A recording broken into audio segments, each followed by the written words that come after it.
Excellent. On behalf of NHF, welcome to Intersections, Latino Communities. We are excited to have Lillian Rivera join us as the speaker for this session. We also want to thank and shout out to Felix as our chat manager for the session. Now, if we could have the next slide, please.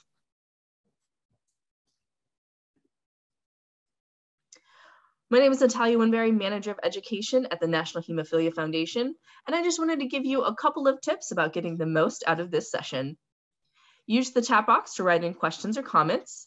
The speaker will try to respond to as many as possible at the end of the session or in the chat box throughout the session. There will also be interactive polling in this session, so please participate when the poll shows up on your screen. This session does have written translation into Spanish. Click the button on your screen if you want to be able to read the speaker's talk in Spanish. Make sure to give additional feedback at the end by filling out the evaluation. And this presentation will be recorded and will be available to watch online. Next slide, please. And we also want to highlight that our speaker today has no disclosures at this time. Now let's turn to our wonderful session titled Intersections, Latino Communities. At this time, I would like to introduce our speaker today. Lillian Rivera has dedicated her life to work to creating environments that celebrate our unique journeys. She partners with organizations working towards addressing the issues impacting underrepresented communities. She has developed trainings focused on system racism, implicit bias, gender inequalities, and intersectional perspectives. She currently serves as the Director of Family Programming at Gender Spectrum. Ms. Rivera has appeared on numerous media outlets, including MIC, AOL's Bold, CNN in Espanol, and NBC Latino, offering her expertise on issues impacting the lives of folks living at these intersections. Some of her published works can be found on the Huffington Post, The Advocate, and the Feminist Wire. At this time, it is my pleasure to turn our presentation over to Lillian. Welcome. Thank you. Thank you so much. And thank you to the foundation for the invitation to be with you today. I'm thrilled to be with you today. And I'll tell you a little bit about who I am, but I want to give thanks and acknowledge everyone who has worked so hard to put this conference together, and this particular session where we're going to be talking about Latinos, Latinx, Latine people in the healthcare system and how to make sure that we are having the healthcare system be responsive to who we are and meeting our needs. So with that said, I want to review, and I hope the music got you engaged and excited for this session. Celia Cruz, one of our icons in our community, just gives us life. So today what we're going to be talking about is we're going to be developing an understanding, and I use Latino, Latinx, and Latine interchangeably, right? Those are words, and we'll get into the history about where those words came from. But we're identifying a particular community in the United States. We're going to talk a little bit about health disparities that are experienced by our community and learn strategies for becoming our own best health advocate. I'd love if folks could use the chat. It's a small group, so we may be able to have conversation if that's possible. And I love folks to use the chat, and Felix and Natalia will stop me when it's time to interject a question so we can be in conversation. So, who am I? And why am I talking about these things, right? First and foremost, my name is Lillian Rivera. My pronouns or pronombres son she, ella. And I am someone who has worked in the community for a long time. My expertise is in health.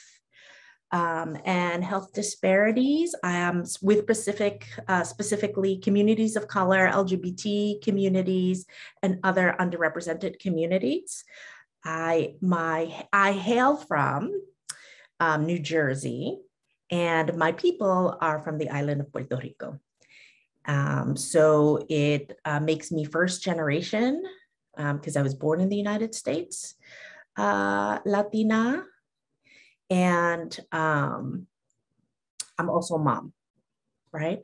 Which is an important context within my identity and within the Latinx community, because we are built around systems of family support. And sometimes being a mom is actually beneficial to our health and could be detrimental to our health, but we'll talk about that later. Who's in the room? If folks could please use the chat to share where you are in the world. I am from New Jersey. Like I said, I'm a Jersey Rican, and but I am currently in Los Angeles, formerly known as Mexico. Where are you? Oh, actually, sorry. Oh no, I'm going forward instead of going back. Where are you in the world? Can I go back now?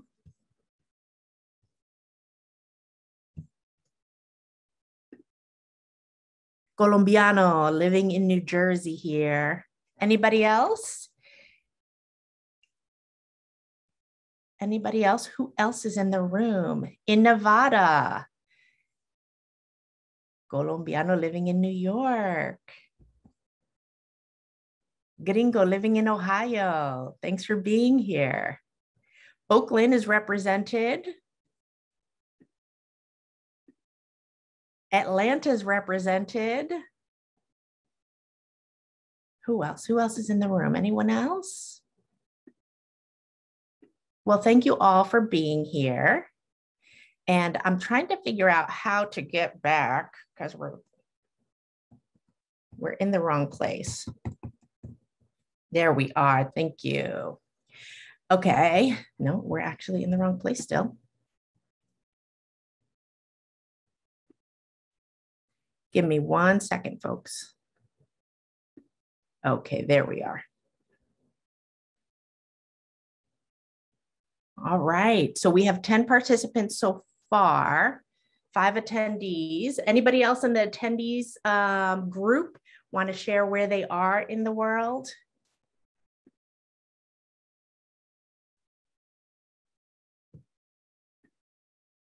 New York, thank you.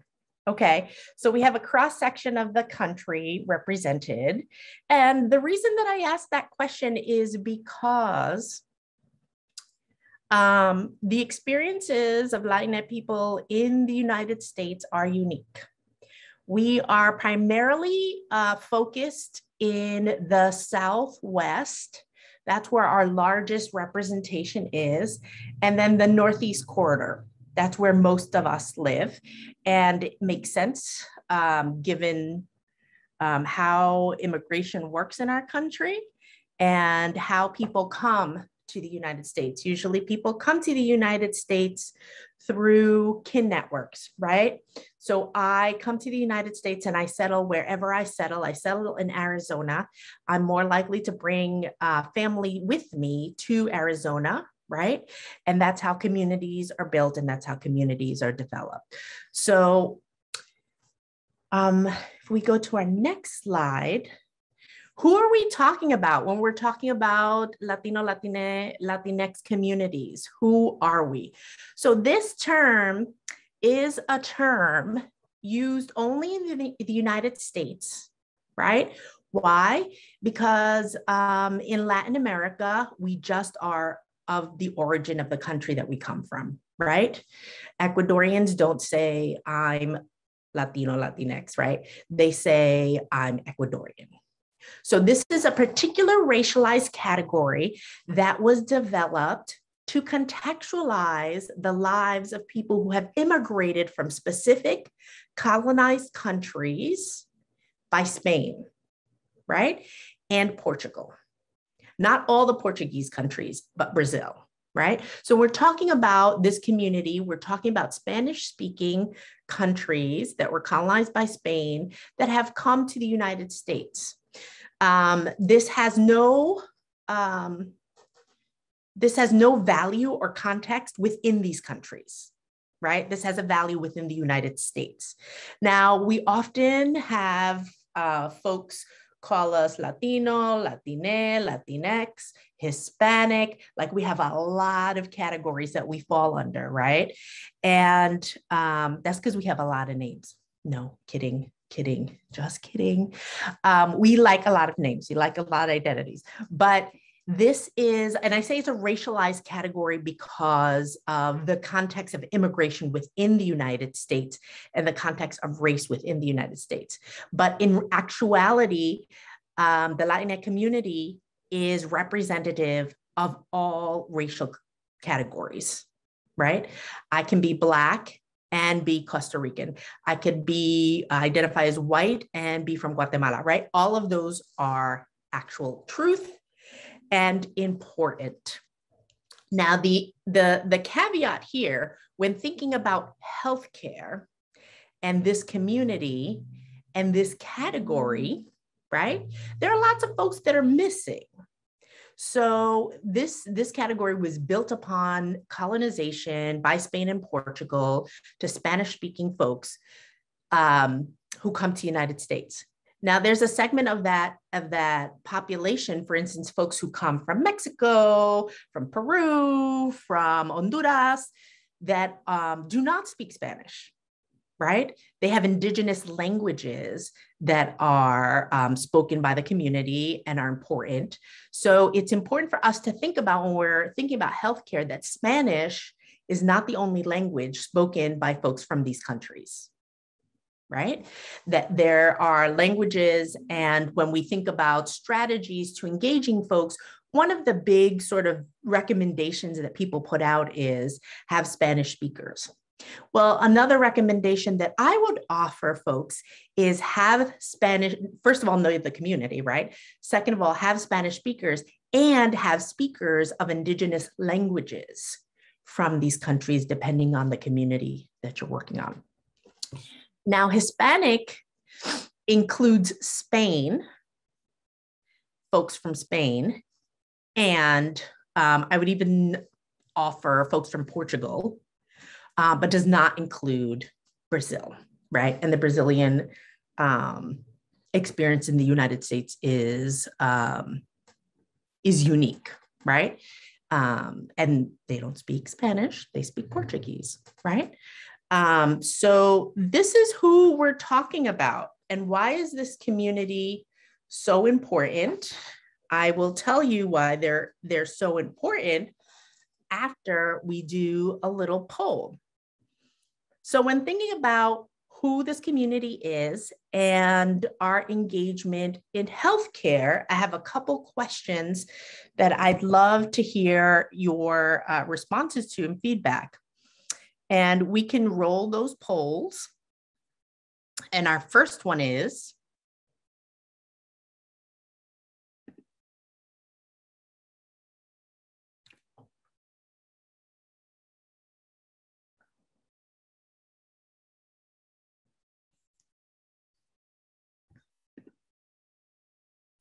the poll has launched.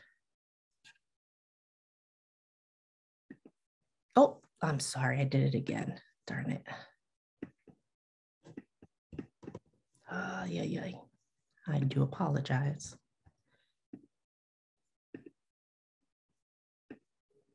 Okay, we're back at the poll.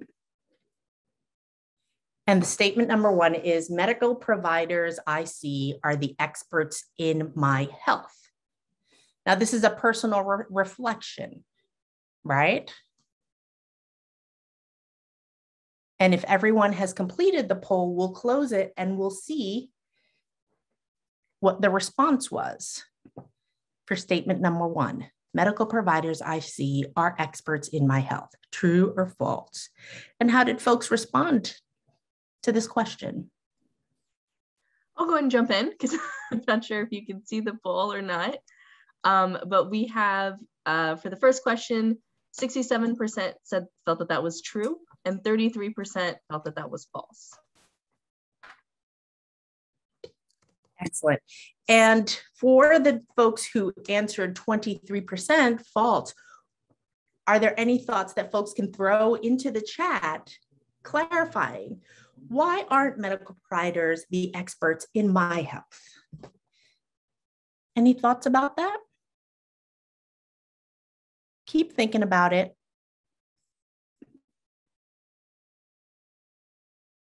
Very good. Thank you. Thank you for sharing that.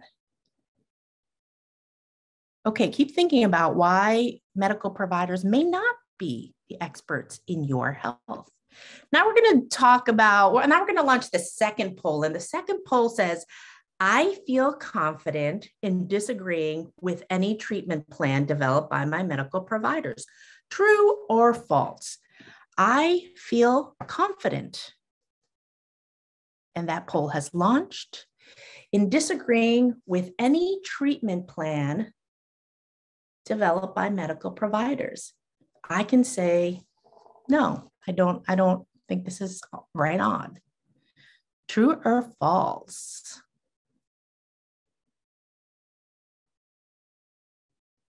Okay, once that's done, we will have Natalia jump in and tell us how folks responded. Sure, so we have everybody responding. And for the question, we had 75%, so 3 out of 4, feel that that statement was true. And 25%, 1 out of 4, feel that that statement is false. Okay, good, good, good. So thank you for thinking about these things and for participating in that poll. And the reason that we're asking these questions are because it's important for us to think about our feelings now.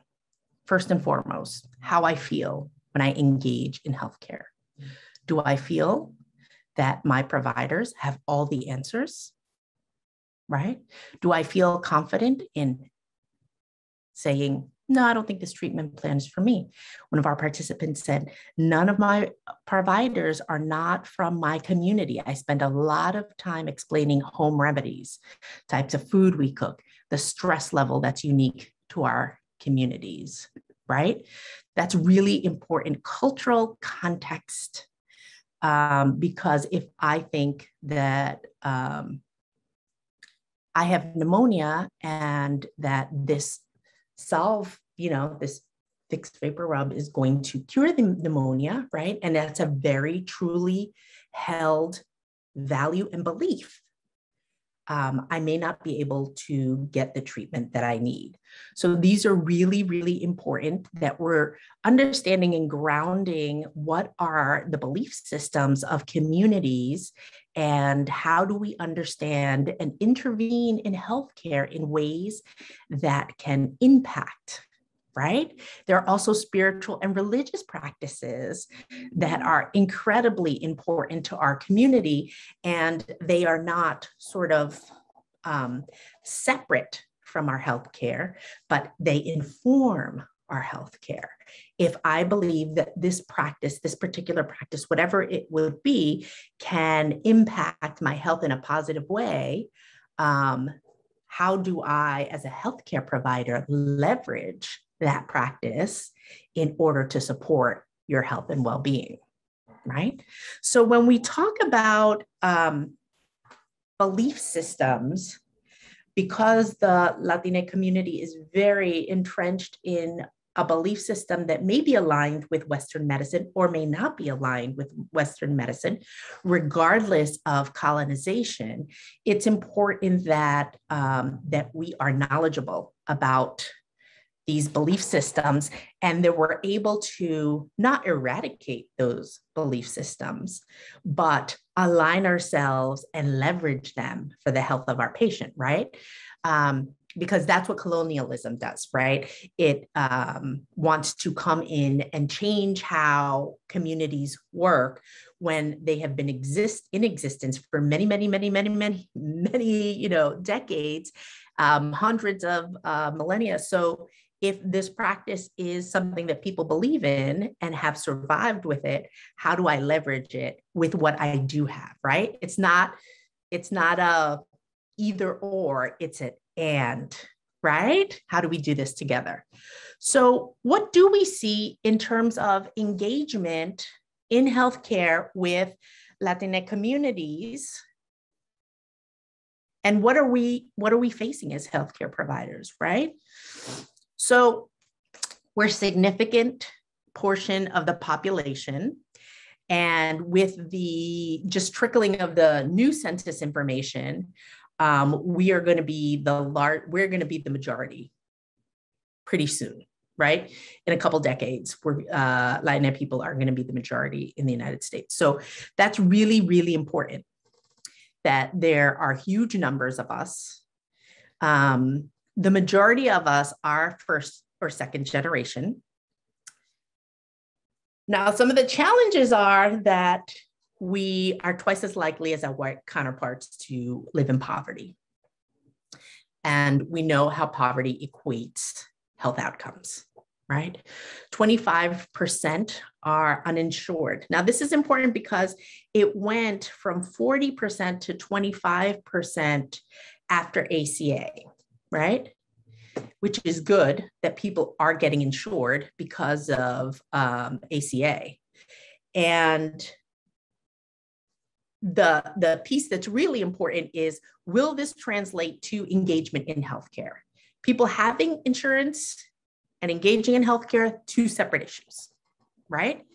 Now, what we need to do now that we have a significant amount of folks, we have a decrease in uninsured folks, how do we create the systems of care so folks can feel confident and sure and engage in their own care, right? Significant food insecurity. And if we don't have access to food security, then we're less likely to make healthy choices, right? Because the choices are limited.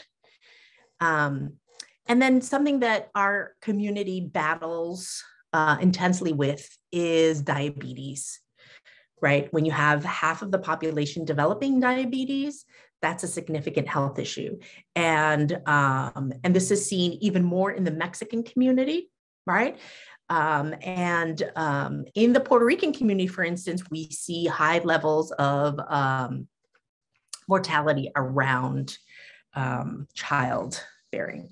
So those are particulars that are important to know, because prioritizing funding and prioritizing community education and prioritizing like how we engage the community around particular health issues are important. Diabetes is one that's really, really important because we know how folks develop diabetes, right?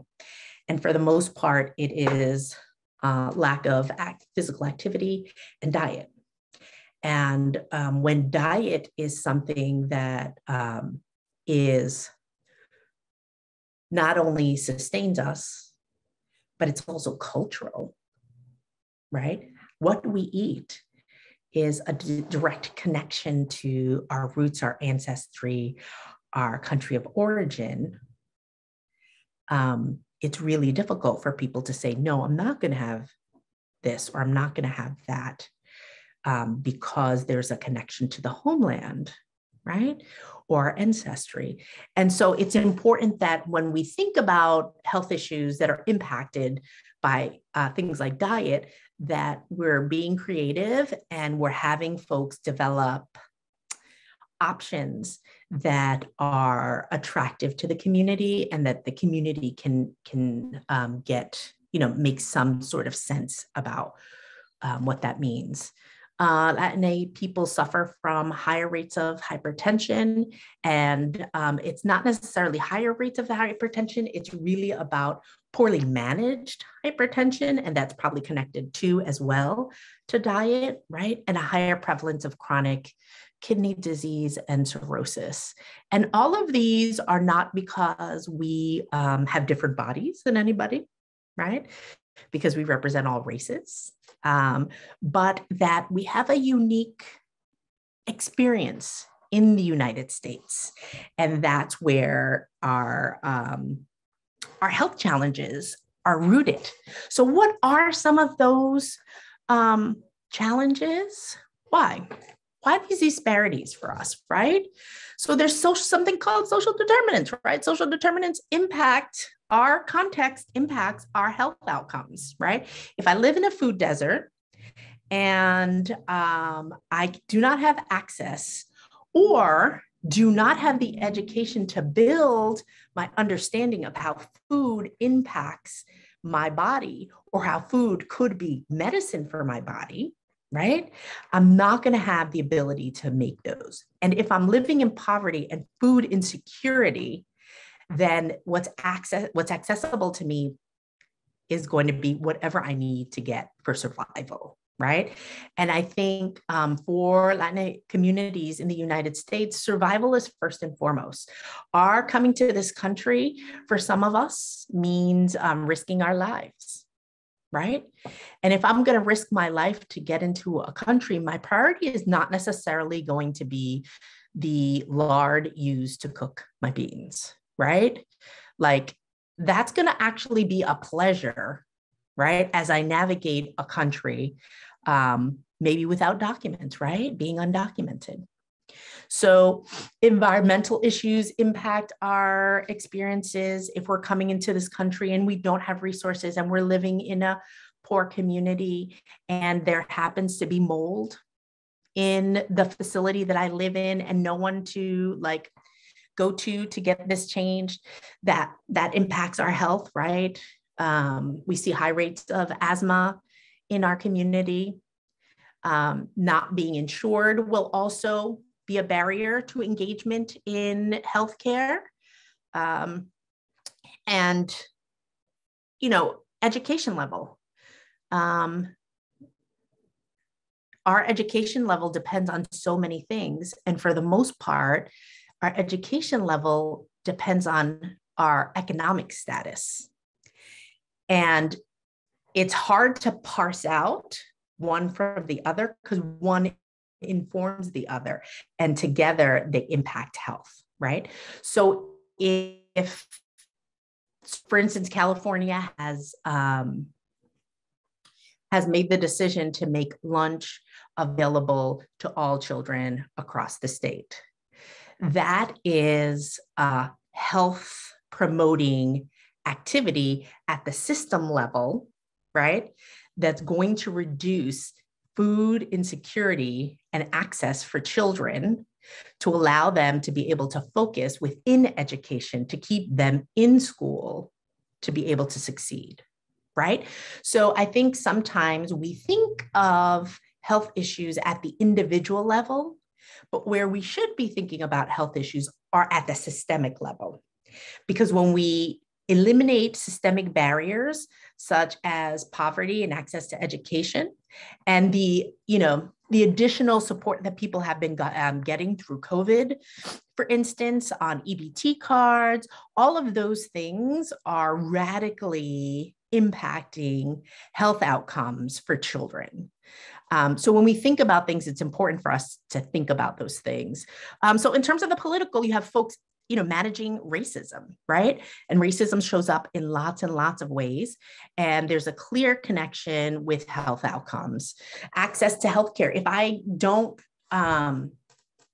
I can't come into a system that can respond to me in the language I speak, or representatives of the healthcare system looking like me or being able to understand like me, understand my practices, then it's not going to work, right? And then the cultural, which is what we talked about earlier in terms of health belief systems and family structures. Families are incredibly important to Latinx families. And if one person in the family does not feel, I apologize, that they can't make a decision without other people in the family, and the provider says, well, this is not their business, that doesn't translate to us, right? Because it wouldn't make sense to someone to make a decision about our healthcare without the important people in our network, right? And that could be our spouse, that could be our children, our parents, our tias, our tios, our cousin. It could be all of those things. For the most part, Latinx families do have a nuclear family, but it's not exclusive. And it's not necessarily, we usually have an extended family that is closely enmeshed with the rest of the family and has influence over how we make decisions. So those are important considerations as well to have in the front of your mind. So these are some of the reasons. And then, okay, we have, let me find the slide I just missed really quickly. Okay. So in taking it from sort of the systemic and what we think about healthcare, you know what, let me pause now, right here. Do we have any questions from participants about anything that we've covered thus far in terms of disparities for our community and some of the driving forces for those disparities? They're not easy, it's complex, but absolutely essential that we think about that. I don't think we have any questions quite yet, Lillian, but if anybody wants to go ahead and put some questions into the chat or the Q&A button, we would really love to hear from you. Thank you. So now let's move and have some conversation and thought about ourselves, right? We're moving from the systemic to the individual. And those are not the only sort of areas in play impacting our health.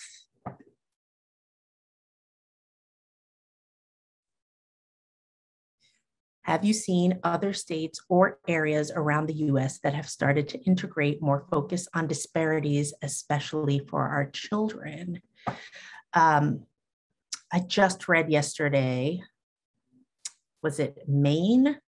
It's a Northeast country that did the same thing that California did, that is providing lunch to all children. And actually in California, they do breakfast, lunch, and supper where I live, which is in East LA.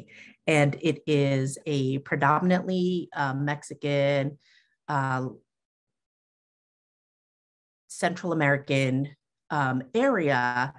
And the poverty rate is really high. So being able to do being able to be mindful about these issues, especially during COVID, is essential. And when you create economic opportunities or just change economic realities for folks struggling the most, the irony is that for the most part, our country struggles with that. But if I put money in those who are in survival mode, that money goes into the economy. And I'm not sure that folks always have that, right? Have that in the forefront, that it's actually not only good for the individual, it's good for all of us, right? So for those who have the least, when we give, they give back to us. That's the irony of the system that we're in. And then in terms of my advice in getting more involved to help create better change and awareness, there are lots of ways that we can do this, right? One of the ways that we can do this is, let me go back, is by being involved and being engaged in ways that we may feel like, oh, that's really not going to have an impact, but it does. So all decisions that, all politics is local, right? Folks say this all the time. And you're like, what does that mean? That means that if you run for city council or if you're on the board of education, you have the power to make changes in ways that you would not even believe. Because when it's done at the smaller level, it trickles up. So in California, there was a town that was given folks at the lowest economic rung a monthly check for their expenses. Not a loan, just a check. What has happened? Because there's a lot of narrative around, well, you give people a check, they'll get lazy, they won't want to work. Actually, it gave people the possibility, the poorest folks, to get a job. They have money for transportation. They have money to feed their families. They have access, right, that they haven't had before. So these transformational economic possibilities, and that was done by a city council and a mayor in a small town, right? So affecting change really has to be done at the local level. You can do the most radical changes at the local level with the least amount of red tape, right? Of course, everybody wants to be president, right? And make those big changes at the national level. That's probably the hardest place to make those changes, right? Because you have to contend with all of the political parties, sort of where it is, all of that stuff. But when you do it at the local level, you can make really swift, significant changes and impact lives of your very own community in significant ways. So it's important that we think about what systems are within my grasp to change the lives of children, right? And not that older folks, middle-aged folks, or seniors are not important, but the children are our future. Whitney Houston.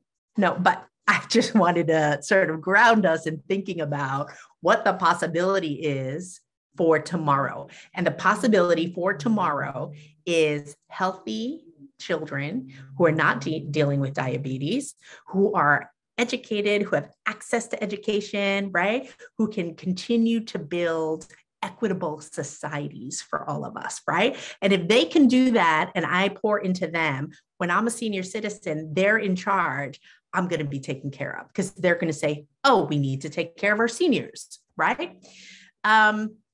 So getting back to the individual, how do I feel about my healthcare providers? Right? And this is a complex question because most of us probably have more than one healthcare provider, right? Or maybe our healthcare is funneled through one particular provider. Or maybe we don't have a lot of options with our healthcare provider. We're assigned to this healthcare provider because that's what the insurance says, right? It's important to know how we feel about our healthcare provider because that relationship is key to making sure that we're getting the best care. Now, how in tune am I with my health needs?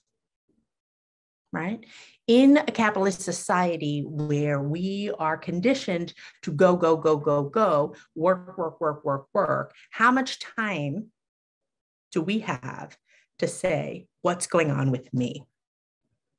How do I feel? Where am I? How could I feel better? And what do I need to get to that place? Right? And then what do I need to learn about my healthcare conditions? How many times do we go to the doctor and the doctor says, oh, you have hypertension, take this pill. Okay. Or you have this condition, take this pill or do this thing. And we're like, Okay, fine. They said it. It must be true. Let me just do what they say. And don't necessarily invest in educating ourselves, right? Or some of us don't have access to educate ourselves, right? Or some of us can't find information in our primary language, right? So that's incredibly important when we're thinking about how do I engage in healthcare? So now, any thoughts about engaging in our own healthcare? Anything?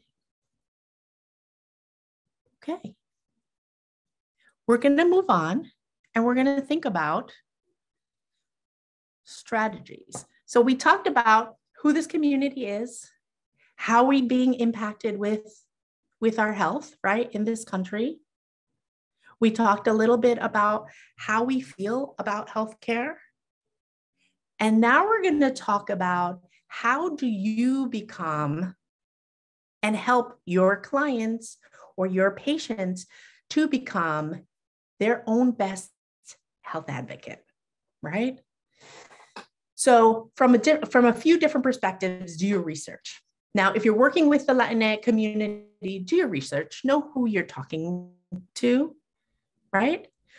Folks who come to the United States who are immigrants, if they come from Mexico, if they come from Cuba, two different experiences, right? If they come from Colombia, if they come from Argentina, two different experiences, right? These are unique experiences, and you need to know what are the cultural values of this community and how do we leverage those values for the health of this community. If you are someone who is choosing a doctor, do your research. If you can, or provide access to research for folks, right? So community navigators, right, are important roles in our community now. And it's taken us a long time to build up what this means. In the Latinx community, these are people who we can rely on if we're part of the system to disseminate credible information, right, based in science within the community, because the community sees them as this person is part of my community, so I'm going to trust what they say, right? Build, a network of community educators, community navigators that can provide education to the community in ways that make sense to them, right? Trust your self-knowledge. One of the first poll question was that your medical provider is the best, has the most knowledge about your health. That's actually incorrect. Who has the best knowledge about your health? You. You have the best knowledge about your health. Nobody else. Nobody has had the experience of walking in your body for your life, right? It just hasn't happened, right? So you are the expert in your medical experience. And it's important because, one, we often see medical providers as infallible, as all-knowing, right? As the absolute end for anything. The other piece is that medical providers have bias, right? They see things through their lens. A lot of research has been done on how medical providers understand pain within Black communities. They see and understand pain. They see Black folks as having a higher tolerance for pain as other people.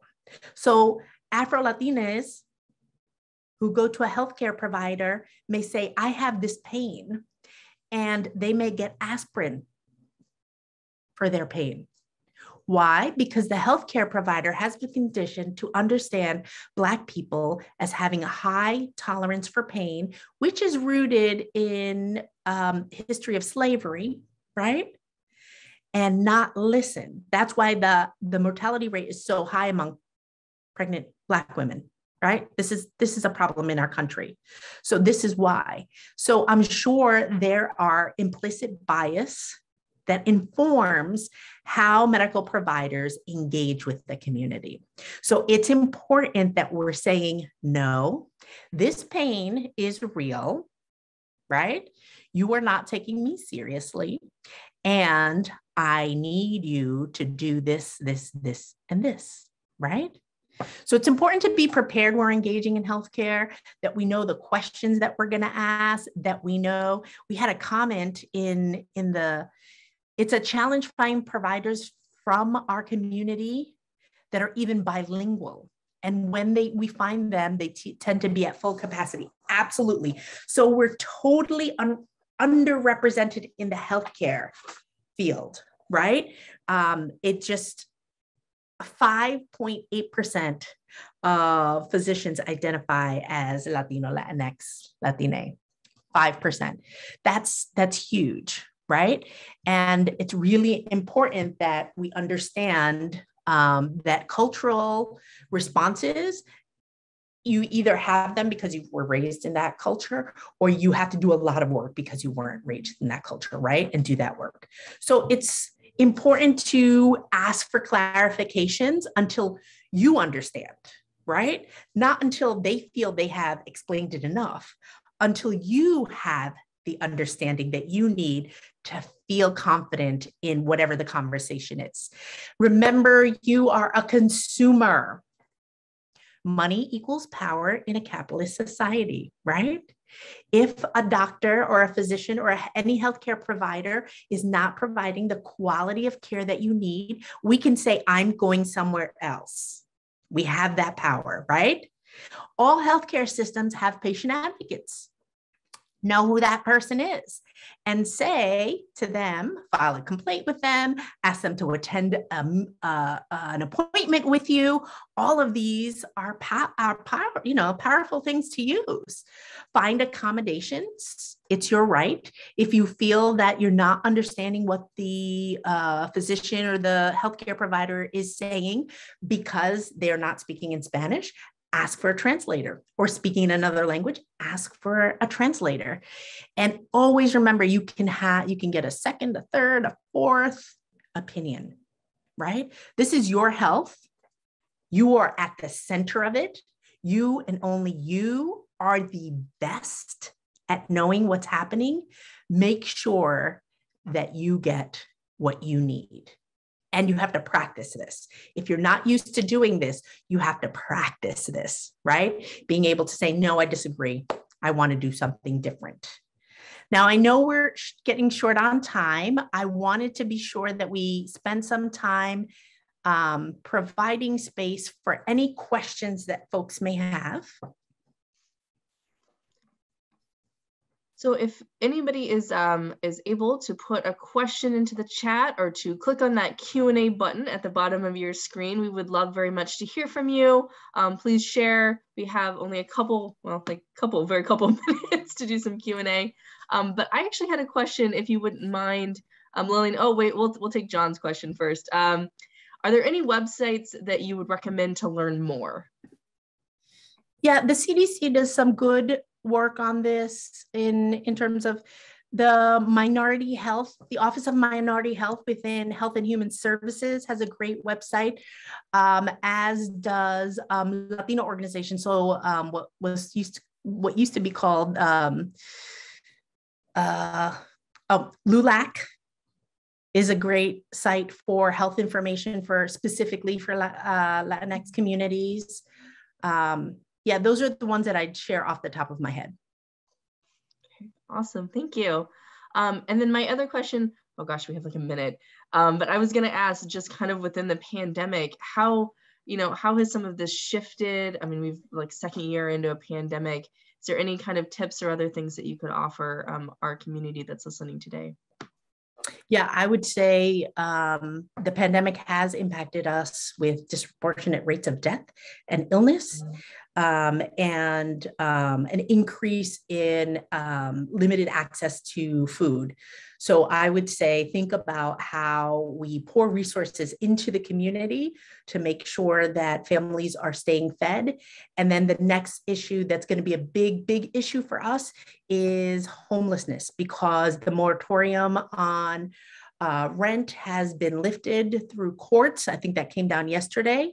So we're going to see a disproportionate of Latin families being dealing with homelessness. So how do we create more, options for housing?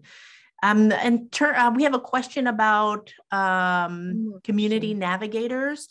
Community navigators are anybody who's trusted in the community, and it would require a system to be able to build education and training for them, but it can be anybody who is, and I've seen this done beautifully, and people don't have to have a college degree. They just have to have the capacity to be able to learn health education information and be able to communicate that. So a great communicator in the community would be great, and community navigators should go across the entire age range to be able to impact different sectors of the community. Thank you, Mike. Thank you so much. That was great. Thank you. Thank you for sharing. Okay, so we really are out of time. So I'm going to ask you to go to our next slide so I can close this out pretty quickly. Again, thank you so much, Lillian, for sharing your expertise, your wisdom with us today. It was a really powerful presentation. So thank you so much for spending a Saturday, whatever time it is where you are, with us today. We greatly